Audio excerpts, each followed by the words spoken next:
We use D-pin tools that allow you to remove wires out of most connectors, and they can range anywhere from set this, which are kind of a more universal basic set.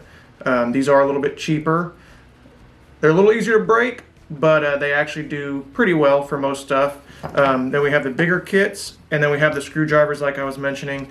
Now the screwdrivers are a pretty basic kit. The only catch is that these have one that goes specifically down to a 1.0, and the issue that you'll find a lot is that most kits won't actually have one that goes this low. They'll say it does, but it doesn't. So while it's a basic kit, we actually get these very specifically because it has the correct size, which is a very small 1.0. Then we quality control check it, get rid of any that are bent, things like that. So we have the very small little 8-piece kit. We have a 16-piece kit, which is a step up.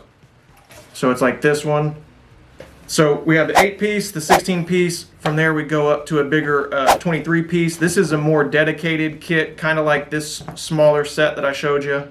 But these all have kind of the bigger rubber handle, so it's easier to grip onto, and are even more specific to the task.